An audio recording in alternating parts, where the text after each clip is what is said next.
એને પણ આપણે જોડીએ છીએ અને એમાં તમને ઇમેજ આવી છે આજના આપણા પુસ્તક પર્વના જે પરિચય કરતા છે નરેનભાઈ, એમને આપણે વેલકમ કરીએ. નરેનભાઈ છે એ આમ તો આપણા સૌથી સનિષ્ઠ વાચકોમાં આવે. દર વખતે પરબમાં એમની હાજરી હોય અને બહુ શિક્ષણ જગત સાથે 20 વર્ષ સાથે સંકળાયેલા હતા. હાલમાં એક્સપોર્ટનું કામ કરે છે. બહુ હમણાં અમારે વાત થઈ કે 1996થી હું પુસ્તકો વાંચું છું અને એમની પાસે પોતાની પાસે 400-500 જેટલા પુસ્તકો પોતાના વસાવેલા ઘરે છે અને એમને 500થી વધારે પુસ્તકો વાંચ્યા છે. એ વાંચેલા પુસ્તકોમાંથી આજે સુધા મૂર્તિ, તમે નામ સાંભળ્યું હોય તો આ એવા લેખિકા છે કે જેને વાંચવા આપણા માટે બહુ મજા આવે, ગમે આપણને વાંચવા. આપણી ભાષામાં નથી લખતા છતાંય આપણી એના અનુવાદો વાંચવાનું આપણને ગમે. અને જે અત્યારના આપણા બ્રિટનના PM એના સાસુ છે, હા, ઋષિ સુનકના સાસુ છે, ઇન્ફોસિસના નારાયણ મૂર્તિ છે, એમના વાઇફ છે અને બહુ ડાઉન ટુ અર્થ પર્સનાલિટી, પણ છતાં લિટરેચરની બાબતમાં બહુ માઇલ ટુ હાઈ એવા વ્યક્તિનું પુસ્તક મનની વાત. તો એ પુસ્તક વિશે આપણા આજના મહેમાન છે, આમ તો મહેમાન અમે કહીએ તો થોડુંક એનાથી અંતર થઈ જાય, પણ આપણા પરિવારના સભ્ય છે એવા નરેન દેસાઈ. નરેનભાઈનો પરિચય આપું તો ફેસબુકમાં એ ફન નામથી ઘણું બધું પોસ્ટિંગ કરતા હોય છે. બહુ રમૂજ વૃત્તિ ધરાવે છે. સારા ગીતો પણ, બાળગીતો હોય તો એ પણ પોતાના અવાજમાં મૂકી અને આપણા માને મૂકતા હોય છે. દેશ આય, એમના વ્યક્તિત્વમાં આય પહેલાં દેશ આવે છે, એટલે એ બહુ રાષ્ટ્રપ્રેમી પણ છે. એવા નરેન દેસાઈને આપણે વાત કરી. સુધા મૂર્તિનું પુસ્તક મનની વાત. ખૂબ આભાર મનનભાઈ. આ પુસ્તક પર આપણા બધા વાચક મિત્રોનો પણ ખૂબ ખૂબ આભાર. આજે ઉપસ્થિત છો. નજીક આવજો, હું એટલો લાઉડ નથી સાંભળવાનું તમને અનુકૂળ આવશે. આપણો ડાયરો છે અને થોડી હળવશથી આપણે વાત કરશું. તો ઘણા બધા પુસ્તકોના કલેક્શનમાંથી મારે વિચારવાનું હતું કે કયું પુસ્તક લેવું. તો બધા પુસ્તકોનું એક પ્લસ પોઈન્ટ હોય છે, એક રૂપરેખા હોય છે અને જે કાંઈ આપણે વિવરણમાં જોઈએ તો મારે એક એવા પુસ્તક પસંદ કરવું હતું જે અનુભવ સિદ્ધ હોય, જેને કહેવાય ને રૂટ લેવલનું હોય. તો મને સુધા મૂર્તિનું પુસ્તક તરત યાદ આવ્યું. 4-5 પુસ્તકો મેં વાંચ્યા છે. આમ તો કલેક્શન તો બહુ મોટું છે સુધા મૂર્તિનું. કે જેને કહેવાય ને કે એક બધા લખતા હોય છે, ઘણા જે કટાર લેખકો છે જનરલી આપણે અવલોકન કરશું એ લોકો પ્રોફેશનલ હોય છે, કારણ કે એને પ્રેશર હોય છે કે વીકલી આટલી કટાર લખવાની, એટલે એક એ પ્રેશરથી કામ કરતા હોય ને એ પ્રમાણે લખતા હોય. ઘણીવાર એમાં લબાચોય આવતો હોય, નકામોય આવતું હોય. તો સુધા મૂર્તિનું આ પુસ્તક અથવા તો મોટા ભાગના લખાણો અનુભવ સિદ્ધ હોય છે, એટલા માટે એમાં એક તમને આમ સ્પર્શી જાય. ઇવન મેં જે અવલોકન કર્યું છે, ખાસ તો આપણા અંદર લોકોમાં કોઈના પ્રસંગોમાં પુસ્તક આપવાનું, ભેટમાં આપવાનું હોય તો સુધા મૂર્તિનું પુસ્તક આપવું. એને પોતાનો અનુભવ, પોતાનું અવલોકન, એક વિચારનો ગર્ભ રહે અને પછી વિચારની પ્રસૂતિ થાય. એ જ સાચું લખાણ છે, બાકી બધા રહેડા છે. વાત ઉપર ડાયરેક્ટ આવી જાવ તો સુધા મૂર્તિના જીવનના ઘણા પ્રસંગોમાંના અમુક પ્રસંગો સંકલિત કરીને આ પુસ્તક, જો કે આત્મકથા નથી પણ એના પ્રસંગ અને એનું અવલોકન કરીને લખ્યું છે. એમાં થોડા પ્રસંગો તમને વાત કરી કે નિયમિત એની ઓફિસમાં સુધા મૂર્તિ વાંચતા હોય છે. એમાં આ બોર્ડના રિઝલ્ટ પછી જે છાપા ભરીને જાહેરાતો આવે કે આ છોકરાનો પહેલો નંબર આવ્યો, તાલુકા ફર્સ્ટ ને જિલ્લા ફર્સ્ટ ને એવા આપણા ગુજરાતના ડાંગ જિલ્લાના રિઝલ્ટની બધી રૂપરેખા હતી કે ફલાણો છોકરો શૈલેષ નામનો 12માં આટલા ટકા આવ્યા, ખૂબ જગ્યા એ સેન્ટરના. પછી બીજા દિવસે ફરીથી છોકરાનો ઉલ્લેખ આવ્યો. આમ સુધા મૂર્તિ આમ બધું અવલોકન કરતા ધ્યાન કે આ છોકરાનો ફોટો જોઈને વિચાર આવ્યો કે છોકરો થોડોક કપોષિત છે, થોડા એવા કુટુંબમાંથી આવતો, પહેરવેશ થોડોક માઇનોર સામાન્ય છે. એટલે બીજા દિવસે વળી એનો ઇન્ટરવ્યૂ આવ્યો કે છોકરો આ રીતના ભણતો, આવું ટાઈમ ટેબલ ને આ રીતના એ રહે છે. પણ બીજા બધા છોકરાઓ આવડું આ બનીશ ને આ ભણીશ ને આને બધે એડમિશન મળતા હતા, પણ એને એ વાતમાં ઉલ્લેખ ન કર્યો કે હું ભણીશ આગળ કે કંઈ એમ. એટલે તરત સુધા મૂર્તિને સ્પાર્ક થયું કે આ છોકરો આગળ ભણે એમ લખ લાગતો. એટલે નીચે સરનામું પણ હતું. તરત એને લખ્યું કે તું આવું મને મળવા, તું ખાલી પૈસાના કારણે તું અભ્યાસ ન છોડતો એમ. એટલે પુસ્તક લખીને જ રાખ્યો હતો. ત્યાં સુધા મૂર્તિના પપ્પા જોવે કે શું લખ્યું હતું કે ઇન્વાઇટ કરું છું એને મારી ઓફિસે અહીંયા બેંગ્લોર મળવા બોલાવું ને એને આ સ્પોન્સરશિપ માટે. તો પણ તું આ લખે છે તો એને સરકારી કોલેજમાં ભણવાના પૈસા નથી ફાઇનાન્સની દ્રષ્ટિએ, તો આપણે અહીંયા બેંગ્લોર કઈ રીતના આવશે અને ઇવન એની પાસે એક જોડી સારા કપડાં નહીં હોય તને મળવા આવવા માટે. તરત એને પોતાની ભૂલ સમજાણી, પત્ર ફાડીને બીજો લખે કે કે તું મને જો મળવા આવતો હોય, સ્પોન્સરશિપ તો હું કરીશ જ, પણ તો હું તને એ વિઝિટ માટે ટિકિટનું અને એક જોડી કપડાથી માંડીને બધી વિગત લખે ને પછી થોડા દિવસ પછી જવાબ આવે સારા અક્ષર અને છોકરો મળવા આવે. એકદમ ગભરું વાછરડાની જેવો નાનકડો, શહેરમાં પહેલી વાર આવ્યો એવો છોકરો. સુધા મૂર્તિ બહુ ટુ ધ પોઈન્ટ એની યાર વાત કરે કે આ રીતના તને અમે આગળ ભણાવવા માટે અમારી સંસ્થા કરે છે, ઇન્ફોસિસ આપણે કામ કરે છે આવી અને તો કે તને કેટલો ખર્ચો થાય અને શું ભણીશ તું એમ. તો એને વાત કરી કે ઘણી બધી કોલેજોમાં મને એડમિશન મળે એમ છે, પણ મારા ડાંગ જિલ્લાથી નજીક સુરતના આ કોલેજમાં હું એડમિશન લેવા માગું છું, જેથી ને ઘરે હું નજીક જઈ શકું. સરકારી કોલેજમાં એડમિશનની ફી આટલી છે અને રહેવા જમવાનો ખર્ચ હું જરા જતી વખતે સુરત થતો જઈશ ને ત્યાં હું તપાસ કરીને તમને કહીશ. જતો રહીને 5 દિવસમાં ફરીથી પત્ર આવે કે આ રીતના ફી 1200 રૂપિયા છે અને રહેવા જમવાનો ખર્ચો 400 રૂપિયા અમે જાતે રાંધશું અને એક રૂમમાં શેર કરી લેશું એટલે 400 રૂપિયા જેવું થશે. તો સીધા મોટી તરત જ એનો કોલેજની ફીનો ચેક અને આ 400 ગુણ્યા 6 2400 એ રૂપિયા મોકલી દઈએ. 6 મહિના પછી વળી પાછું યાદ કરીને બીજા 6 મહિનાની મોકલે. તરત જ એનો પત્ર આવે ને એના સાથે 1200 રૂપિયા પાછા મોકલે કે ગયા વખતે વચ્ચે આ મિડ ટર્મની રજા હતી, કોલેજમાં રજા હતી, તો એ દરમિયાન મેં ખર્ચો નથી કર્યો, તો રસોડાનો ખર્ચો બચ્યો છે અને આ રીતના રૂમનો ખર્ચો બચ્યો છે, 1200 પાછા. સુધા મૂર્તિને એકદમ આમ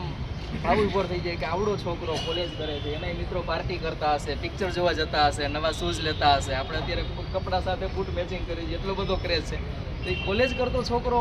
હું એને આપું છું અને એ પૈસા પાછા મોકલે છે. એમ એકદમ કેટલું એને આમ એ થયું રૂટ લેવલે. એમ અલગ અલગ ગ્રામીણ એરિયામાં ખાસ કરીને ઇન્ફોસિસ સંસ્થા જે કામ કરે છે, તો એમાં એક ગામ એકદમ નાના સેન્ટરના ગામડામાં જર્જરિત હોસ્પિટલનું રિનોવેશન અને સરસ આખું દર્દીઓ માટેનું આવાસ જેવું આખું બનાવી ઇમારત સંસ્થા અને પછી એનું ઉદ્ઘાટન સમારંભ હોય.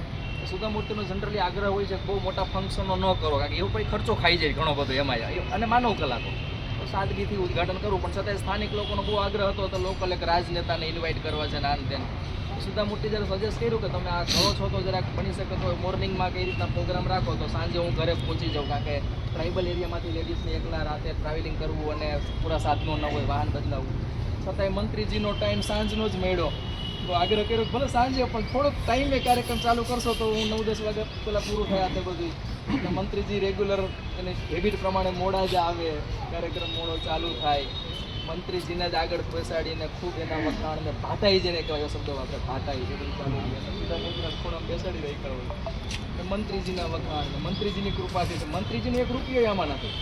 પણ મંત્રીજીના જ વખાણ, મંત્રીજીના જ આશીર્વાદ. અને મંત્રીજી ભાષણમાં જે કે ફલાણા મેં તમને મેં જ કીધું દાન દેવાનું નકર ક્યાં ક્યાં થાય એમ હતું, તો મારા ધ્યાનમાં છે માનવ કલ્યાણ માટે જ હું આ બધું કરીશ ને તત્પર રહીશ ને હજી ઘણું બધું કામ કરીશ ને હજી આમાં એમ તો ઘટે લાઇટો પંખા ધ્યાન દઈ જાય એમ કે સુધા મૂર્તિ તરફ ઇશારો કરે. એટલું વ્યથા થાય કે જે આ ગ્રામીણ લોકોની સુવિધા માટે એના દર્દ માટે આપણે આ કરવું હતું, પણ આમાં રાજકીય આખો રંગ લાવે છે. અને મંત્રીજી જેવા ભાષણ મૂકીને હાલતા થાય, આખું એ જે સ્ટેજના બધા પાયદોડિયા હોતા ભેગા જાય કમાન્ડો સાથે, સુધા મૂર્તિ એકદમ ઝંખવાઈ જાય કે જે કર્યું એનું આ એમ. અને ઘરડા ડોસીમાં આમ એની રીતે ચાલતા સુધા મૂર્તિ પાસે જાય અને કે તમે બેન આ કર્યું એને બધું મને સમાચાર મળ્યા, પણ હું ગામડાની ગરીબ ડોસી ફૂલડા વેચું છું, ત્યાં બધે કરે જાય ને ફૂલની સ્ટોર, અને મેં એક આ જાતે વેણી બનાવી તમારા માટે ને તમે રાખો. સુધા મૂર્તિ એકદમ જેનું ડિપ્રેશન લેવલ હતું ને એક જ સેકન્ડમાં ધોવાઈ ગયું. એક વ્યક્તિ તો છે અને બેન વળી બોલ્યા હતા કે આ વીઆઈપી રૂમમાં તો આ બધા જ જાય કે જનરલ વોર્ડ તમે બનાવ્યો એમાં અમને લાભ મળશે, એટલે અમારા માટે અમૂલ્ય છે વસ્તુ, પણ ભલે અત્યારે જે થયું છે એમ. મહાશ્વેતા કરીને સુધા મૂર્તિએ નવલકથા લખી છે. એક વખત એની ઘરે લગ્ન કંકોત્રી આવે એટલે કોલેજના પ્રોફેસર જાજો ટાઈમ રહ્યા એટલે એને આમંત્રણો પત્રિકાઓ આવતી, એટલે નામ એને એકદમ લાઇટ નહોતી થતી કે આ કોનું છે એમ, પણ ભેગો પત્ર હતો વરકન્યા બંનેનો કે તમે આવશો, તમને ગમશે અને તમારે આવવાનું જ છે અને તમે અમારા જીવનના પ્રેરક પડશો. એ જે શબ્દો વાપર્યા હતા ને સુધા મૂર્તિને થયું કે આ ભલે હું ઓળખાણ નથી થતી શબ્દો દ્વારા નામ દ્વારા, પણ આ શબ્દોનો જે ભાવ છે ને, એટલે હું બને ત્યાં લગીને જો સિટીમાં હોય ને ટાઈમ નીકળે તો હું ચોક્કસ એ પ્રસંગમાં જઈશ, મને જાય. પ્રસંગમાં પહોંચ્યા પછી એ જ થાય, બધું કોઈ જાણીતો ચહેરો ન મળે, ભલે આકાશ વાગતા કરે એને બોલાવે બેસાડે, એના જે વરના ફાધર છે એ પણ એનું સ્પેશિયલ ધ્યાન દઈને સ્ટેજ પાસે લઈ જાય, ફોટો સેશન, વરકન્યા બે પગે લાગે અને બધું કરે. જે પણ છે એમાં સુધામૂર્તિ હજી લઈ જ નથી થતી કાંઈ શું છે એમાં હું ઓળખતી નથી હજી ચહેરો જોઉં તો આ કોલેજમાં હશે તો એક બેમાંથી એક તો ઓળખાઈ જવા જોઈએ એમ અને પછી વરરાજાના ફાધર એને જમવા લઈ જાય ત્યારે વાત કરે સુધામૂર્તિ આમ હું જમતા પહેલાં પૂછવા તો માગીશ જ કે આ છોકરો ક્યારે મારી પાસે ભણી ગયો કોણ છે ત્યારે વાત કરે કે તમારો વિદ્યાર્થી નથી પણ છતાંય તમે એના આદર્શ છો કીએ આખી વાત એવી છે કે એ બંને માસ્ટર ડિગ્રીમાં વરકન્યા સાથે ભણતા કીએ માધવ ને માલતી અને પરિચય થયો તો લગ્નની વાત થઈ હતી સગાઈ કરી હતી પણ સગાઈ પછી છોકરીને અહીંયા જરાક એક સફેદ ડાઘ દેખાય અને એ છોકરી પણ ફેમિલી એટલું પ્રામાણિક કે તરત જાણ કરે કે એક સફેદ ડાઘ થયો છે ટીચર અને છોકરો થોડો ત્યારે એને આખો વિચાર એવો આવે કે એ ડાઘવાળા તો અમુક ખબર રિવાજ એ રીતના હોય કે અમુક સાંભળવું હોય કે ડાઘવાળી તો જોઈએ જ નહીં અને તરત સગાઈ તોડે થોડોક લાંબો પ્રેમ પ્રકરણ ચાલ્યું હતું છતાંય છેલ્લે આ રીતના સગાઈ તોડે છોકરીને બહુ દુઃખ થાય અને છોકરો પછી એના ઇવન બધાના મમ્મી પપ્પાને ઈચ્છા હતી કે આટલું સારું કુટુંબ છે તો આપણે એ સગાઈ રાખીએ પણ છોકરો માનતો નથી ને પછી કુટુંબના સગા સંબંધીઓ છોકરાને વારંવાર થોડું કીધા કરતો હોય કે ત્યાં ભૂલ કરી છે તો છોકરો અત્યારે જે માનવા તૈયાર ન હોય ને પછી થોડું ઘરે ડિસ્ટર્બ રહેતું તો લાઇબ્રેરીએ જવા માંડે એટલે લાઇબ્રેરી એ પેલું જ પુસ્તક એના હાથમાં આવે સુધામૂર્તિનું મહાશ્વેતા અને એ નવલકથામાં આ આખો ટુ ધ પોઈન્ટ આ જ પ્રસંગ આવે છે આવો કે એ જે કથાનો નાયક છે એને આ રીતના એ છોકરીના પ્રેમ હતો છતાંય ડાઘને કારણે જતી કરી હોય અને આખી જિંદગી છોકરો એ પશ્ચાતાપમાં પોતાની ભૂલ વાગોડતો એકદમ જેને કહેવાય ને ગાંઠ પણ કરે છે અને આ નવલકથા આને 10 વખત વાંચી અને ઘરે એને હિંમત કરીને કીધું કે હવે હું પ્રાયશ્ચિત કરવા માગું છું પેલી છોકરીના કુટુંબવાળાને પૂછો અને એ છોકરીના ફેમિલીવાળા તૈયાર જ હતા જાણીતું બધું હતું અને પછી લગ્ન થાય એટલે એ લોકોએ કીધું કે અમારા માટે સૌથી અગત્યનું કોઈ પાત્ર હોય તો આ સુધામૂર્તિ છે ને એ લગ્નમાં આવવા જોઈએ એક વખત એક શાળાના હોસ્ટેલ વિભાગના ઉદ્ઘાટનમાં સુધામૂર્તિને જવાનું થાય એકદમ આમ થોડું નવું લાગ્યું કે આ કેમ્પસમાં બધી જગ્યાએ એટલા બધા નામ છે દાતાઓના ના બધું એમ એટલે પછી એને પૂછ્યું કે થોડું નામ વધારે નથી થઈ ગયા આપણે કોઈ કંઈ જોવા મળે તો એનો જો આયોજક હતો એકદમ અને આ બાબતે વધારે આવડતવાળો હતો એમ એટલે કે સુધાબેન આમાં બધું એવું છે કે હવે તમે પૂછ્યું કહી દઉં કે એટલું અમે પ્લાન કરતા હતા પણ ફાઇનાન્સમાં મેળે નહોતું આવતું કે અમારા લોકો આટલા માળનું આ ઇમારત ને આટલા કરોડનું કે લાખનું બજેટ તો પછી અમને અમુક એવા સમાજના અનુભવી લોકોએ કીધું કે નામની સ્કીમ રાખો ત્યારે આ વેગ પકડશે એમ અને પછી અમે આખો ચાર્ટ બનાવ્યો 5000 વાળા માટે આવું 10000 વાળા માટે આવું 20000 વાળા માટે આવું ઉપર પંખા માંડ બધે ગોઠવે અને થોડા દિવસમાં તો દાનનો પ્રવાહ આવ્યો પૈસા વધી પડે એટલો કે અને હવે તમને કહું કે અમુકે તો 5,000 5 વાર લખાવ્યા 5 વાર નામ આવે સુધામૂર્તિને એકદમ એવું થયું કે લોકો આટલું બધું નામ માટે એમ ઇવન જે કામ થવું જોઈએ એટલું છોડી નથી શકતા અને પછી એને પોતાના વખતનું યાદ આવ્યું કે એ વખતે જે શ્રી મોરિયપ્પા કરીને થઈ ગયા અહીંયા બહુ મોટા ઉદ્યોગપતિ સાઉથના એને કેળવણી ક્ષેત્રે ભણતા ત્યારે ધંધાનું ધંધા નાના બાળકોને બધાને સ્પોન્સર કરતા ફીની અને એ જ્યારે મૃત્યુથી નજીક હતા ત્યારે એને જે બિલ બનાવ્યું જે આ હિસાબ કિતાબનું એમાં એ લખતા ગયા કે મારી પત્નીનો ખર્ચો આટલો છે તો એને મહિને આખા 60,000 કે 70,000 રૂપિયા મળવા જોઈએ એના પત્ની એગ્રી હતા બાકીની બધી જ રકમ કેળવણી ક્ષેત્રે શાળાઓ માટે હોસ્ટેલ બનાવવાને શહેરના પ્રાઇમ લોકેશનમાં હોસ્ટેલ જગ્યા લઈને હોસ્ટેલ બનાવીને એમાં બાળકોને ભણાવવાના ફ્રીમાં બધું છે એ રકમ આ વાત કરું છું 1914ની અને એ જમાનામાં એ રકમ ગણતા અને એ બધી મિલકતનો હિસાબ કરતાં 6 કે 7 વર્ષ થયા હતા 1914માં એ રકમ હતી 1,56,00,000 રૂપિયા એ જમાનામાં અને પૂરેપૂરી રકમ આમાં આપી અને એ ઇમારત કે સુધામૂર્તિ કે એના 120ના જયંતિ નિમિત્તે હું ગઈ હતી અને ત્યારે એમાં એનું કંઈ નામ નથી ફક્ત દિલથી બધા વાગોડે છે ઇવન નકર આમાં વ્યક્તિનું સુવર્ણ મૂર્તિ હોવી જોઈએ અને ખરેખર સોનાની મૂર્તિ થઈ જાય એ જેમાં એ રકમ તો એની પાસે આપી હતી બરાબર અલગ અલગ પ્રસંગોમાં ટૂંકમાં આખા એના પ્રસંગોમાં એને ખાટી મીઠી તીખી ખડવી બધી વાતો ભણી લીધી છે એવો એક પ્રસંગ કે એક શાળાના વાર્ષિક ફંક્શન 12મા વાળાના વાર્ષિક કોલેજના ફંક્શનમાં ગયા હતા અને ત્યાં સરસ વાતાવરણ હતું પ્રિન્સિપલ સારા હતા બધું અને પછી પ્રિન્સિપલે વાત કરી કે 3 છોકરા અમારી 3 સ્ટ્રીમ આગતા એટલે કે 3 છોકરા અમારી પાસે છે સાયન્સવાળો કોમર્સવાળો અને સાયન્સમાં બંને એન્જિનિયર ને મેડિકલવાળા બંને એટલા સરસ છે કે ખૂબ આગળ વધે એમ છે પણ એ સામાન્ય કુટુંબમાંથી આવે છે અને કદાચ આગળ નહીં ભણે એવું અમને બીક છે એમ સુધામૂર્તિ તરત કીધું કે અમારી સંસ્થા આ કામ કરે છે તમે ત્રણેયને ફંક્શન પછી મળાવો ને આપણે તરત આ બાબતે કામ કરશું એમ અને 3 છોકરાને ફંક્શન પછી ઇન્વાઇટ કરે કે તમે રિઝલ્ટ આવ્યા ભેગા જ મારી સંસ્થાની ઓફિસે આવજો જે કાંઈ તમારે ભણવાનું થાય આગલી વ્યવસ્થા થશે અને કરાવે હવે વાત આગલી મૂળ સાચી વાત હવે આવે છે કે એ એ છોકરાઓ સરસ સેટ થયા હશે એવો સુધામૂર્તિના આશીર્વાદ હોય જ, પણ પછી ક્યારેક ભેગા થાય તો સુધામૂર્તિને અપેક્ષા હોય કે કેવાક સેટ થયા, શું કરે છે એમ. તો એક ટ્રાવેલિંગ દરમિયાન એરપોર્ટમાં સુધામૂર્તિને કંઈક ફ્લાઇટ ચેન્જ કરવા માટે જે વચ્ચે ગેપ હતો એમાં એને ફ્રેન્ડ માટે ખરીદી કરવા જાય, સાડી લેવી છે એની કંઈક બેન માટે ફ્રેન્ડ માટે. સાડીની સ્ટોરમાં જાય તો એક જુવાન છોકરો તરત એકદમ આવો બેનને એટલું આગતા સ્વાગતા કરે. સુધામૂર્તિને લાઈટ તો થાય કે આ છોકરાને ક્યાંક જોયો છે, પણ ભણતો હોય ત્યારે નાનકડો હોય લવર મૂછીઓ પછી તો મોટો થાય એટલે તો એને આગ્રહ કરે ને બેસાડે ને તો ઉતાવળમાં છું ભલે તો પણ એને જરાક જ્યુસ પાય ને સાડી ચેક કરે ને ત્યારે છોકરો બહુ આનાકાની નથી કરતો, એ બિલના પૈસા લઈ લે પણ સરસ પેક કરીને એ બેનને આપે ને ફ્લાઇટમાં બેઠા પછી નિરાતી સાડી ખોલીને જોઉં તો ખરી કે એના ડિઝાઇન છે ને એમ કરીને ખોલીને જોવે ને અંદર એ કિંમતી સાડી એકને બદલે 2 અને ઓલી બિલની રકમ પણ પાછી મૂકેલી અને ભેગો પત્ર કે મારા જેવા ગામડાના નાનકડા છોકરાને તમે દિશા આપી અત્યારે હું એટલું સારી જગ્યાએ છું, મારા લગ્ન થઈ ગયા, નાના નાના બાળકો રમે છે ઘરે અને હું આ દુકાનનો ઓનર છું કે પાર્ટનરશિપમાં દુકાન એટલી સરસ ચાલે છે, હું દરરોજ તમને યાદ કરું છું, પણ આજે તમારા દર્શન થયા અને સુધામૂર્તિનો પોત આખું એકદમ આવે કે કેટલું થયું બધું એમ એકદમ સહજ રીતના. પછી આગળ જતાં થોડા દિવસમાં જ ફરીથી એક રીતના 2 ફ્લાઇટ વચ્ચે બ્રેક હતો અને ઝાઝી મોટી ગેપ હતો 5-7 કલાકનો, એટલે મેન ગામમાં ફરવા નીકળે કાંઈક આટો મારવા ને વરસાદ જે હતું તો પગ લપટે ને જરાક એક પગ ખીચકાઈ. રજાનો દિવસ હતો, અમુક હોસ્પિટલો બંધ હતી, ત્યારે એના કોઈ ઓળખીને કીધું કે આ ફલાણી જગ્યાએ સદરબાગ આગળ હોસ્પિટલ છે નવી બની ચાલુ હોય રવિવારે તો નવી હોસ્પિટલો જરાક હોય એટલે ત્યાં જાય રિસેપ્શનમાં કહે કે તમારો કેસ નથી લખાયો ને આજે આ રીતના ઇમરજન્સી ચાર્જ લાગશે વાંધો નહીં, ટ્રીટમેન્ટ બરોબર અને ડૉક્ટર પણ સારો હતો, પણ બેનને લાગ્યું કે આને જોયો છે એ ડૉક્ટર ઓલો હતો તેથી આપણે સ્પોન્સર કર્યો હતો એ મેડિકલવાળા અને એ ડૉક્ટરે એકદમ ઔપચારિકતાથી સામાન્ય ટ્રીટમેન્ટ આપે, ટ્રીટમેન્ટ સારી આપે પણ એ ઓળખી ગયો તો કહેતો નથી કે હું તમારો વિદ્યાર્થીને સ્પોન્સર કર્યો હતો એ, પણ છેલ્લે પછી બેન ઓળખાણ કાઢતા જાય ને બહાર રિસેપ્શનમાં ફોન આવે એટલે બેનને એમ થાય કે ચોક્કસ એને ભલામણ કરી હશે કે બેનનું ધ્યાન દેજો બિલમાં એમ, પણ એ ડબલ લી કે ઇમરજન્સી ચાર્જ નિયમ અને ત્યારે બેનને એમ થાય કે 2 જ છોકરા મારે કોઈ પાસે અપેક્ષા છે જ નહીં, 2 ભેગા નથી હોતો પ્રશ્ન નથી, પણ એક છોકરો ડબલ ફી લે છે અને એક આ રીતના સાડી ગિફ્ટ કરે છે અને પાછી આપી દે. ઘણા બધા પ્રસંગો છે, આપણે કોઈ જાજે નથી લેતો પણ ચલો એક કહી દઉં, એક છોકરો પોતાના સગા બાપને વૃદ્ધાશ્રમમાં મૂકતા જતી વખતે સુધામૂર્તિને કહે કે આ બાપાનું કોઈ નથી સાચું અને એ બાપાએ રોતા રોતા કે અમારું કોઈ નથી, અને બાપા જ્યારે મરે ત્યારે સુધામૂર્તિને વૃદ્ધાશ્રમવાળા બોલાવે